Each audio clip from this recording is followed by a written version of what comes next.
첫 번째 키워드는 누가라는 키워드를 가지고 왔습니다.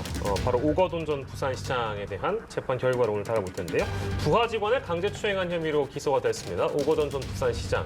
1심 재판부가 징역 3년을 선고하고 법정 구속했습니다. 네, 재판부의 판단 배경을 두 분과 계속해서 짚어보겠습니다. 네, 부산시 직원 2명, 두 명을 강제추행한 혐의 등으로 재판에 넘겨진 바 있는데 지금 오전 시장에 대해서 재판부가 선고를 하면서 이걸 어떻게 규정했는가 보면 권력형 성범죄로 규정을 했네요, 교수님. 예, 그렇습니다. 권력형 성범죄로 규정을 했습니다. 당연히 그래야 한다고 저는 봅니다. 왜냐하면 한 기관의 장이잖아요. 그리고 피해자들 같은 경우에는 우월한 지위에 있는 장의 그런 행동에서 예상을 전혀 못한 상태예요. 그리고 업무 시간에 이런 일이 벌어졌다고 하면 이게 그냥 권력에 의한 성폭행에 해당한다고 볼 수밖에 없는 거죠. 네. 이게 만약에 그냥 일반적인 관계가 아니지 않습니까? 그냥 뭐 지인의 관계도 아니고 본인이 장으로서의 권력을 쥐고 있는 사람이고 그 권력을 이용해서 본인의 어떤 욕구를 충족시키기 위한 성적인 행위를 한 거니까 이건 당연히 권력형 비리라고 볼 수밖에 없습니다. 그러니까 재판부가 이런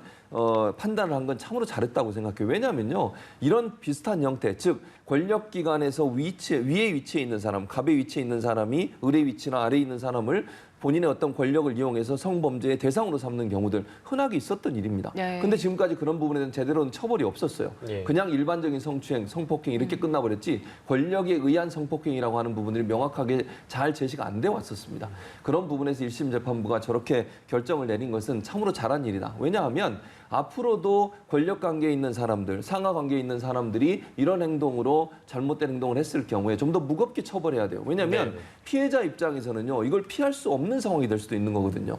그리고 이걸 쉽게 또 다른 사람한테 얘기할 수 없는 상황까지 될 수도 있어요. 본인의 직업과 연관된 부분이니까. 그래서 예. 이런 부분들에 대한 명확한 기준을 마련한 것은 참으로 잘한 일이고 앞으로도 이런 일들은 반드시 권력형 성범죄로 처벌할 수 있도록 그런 선례가 남았으면 좋겠다 이런 생각이 듭니다. 예. 네, 선례가 됐고요. 이번 재판에서 쟁점이 됐던 게 강제추행 치상과 관련된 거였잖아요. 재판부는 결국 검찰의 손을 들어줬습니다. 재판부가 이런 결정을 내린 이유 어디에 있습니까? 과거에는 이제 성범죄 이후에 뭐 신체적으로 폭력을 해서 진단 몇 주의 어떤 상해 피해가 있었을 때 강제추행 치상이 인정이 됐었는데 요새는 정신적인 고통, 예를 들면 불안장애, 공황장애, 외상후 스트레스 장애도 장애 진단이 나올 수 있습니다. 뭐 예를 들면 6개월 이상의 치료를 요한다 이런 진단이 나올 수 있는데 이런 정신적인 상해도 상해 피해로 인정을 해서 강제추행 치상을 인정을 했고요. 예.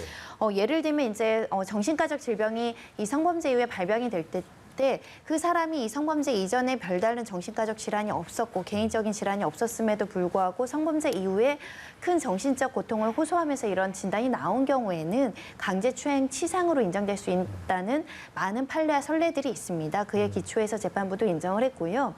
이게 형량 차이가 좀 있다 보니까 피고인 입장에서는 인과관계가 없다고 한다거나 예. 다른 요인에 의해서 정신과적 질병이 발병했다라고 부인하는 경우가 있습니다. 예. 일반 강제추행 같은 경우는 10년 이하의 징역, 그러니까 최고형이 10년형이지만 네. 강제추행 치상은 무기징역형, 그러니까 5년 이상의 유기징역, 그러니까 유기징역 상한까지 이제 형량을 내릴 수 있다 보니까 예. 법정형도 다르고 양형에서도 달라서 이것을 부인했으나 재판부는 인과관계를 인정했습니다. 예, 그렇군요.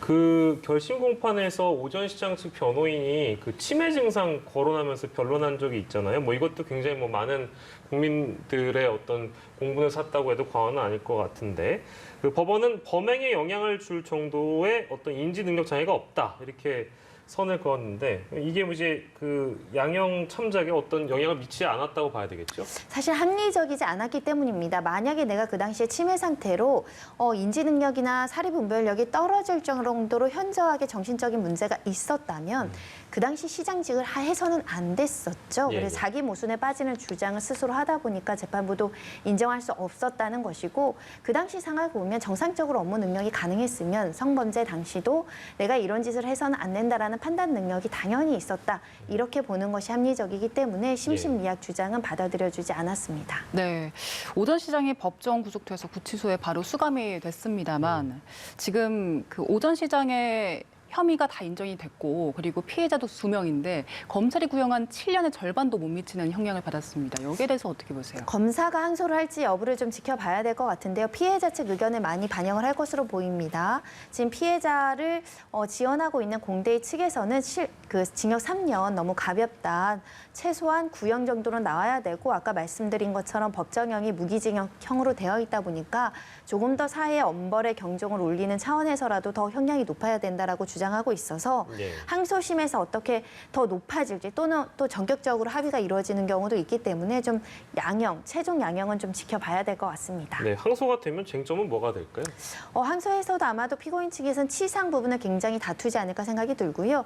법정 구속이 되는 경우에는 이제 피해자에게 용서를 구하기 위해서 굉장히 노력을 하는 경우가 있는데 피해자들로부터 용서를 받을지 여부가 양형에 굉장히 중요한 관건이 될 것 같습니다. 예, 알겠습니다. 오늘 사건 큐분까지 함께했고요. 두 분과 함께했습니다. 손정혜 변호사, 최진봉 성공회대 교수 함께했습니다. 고맙습니다.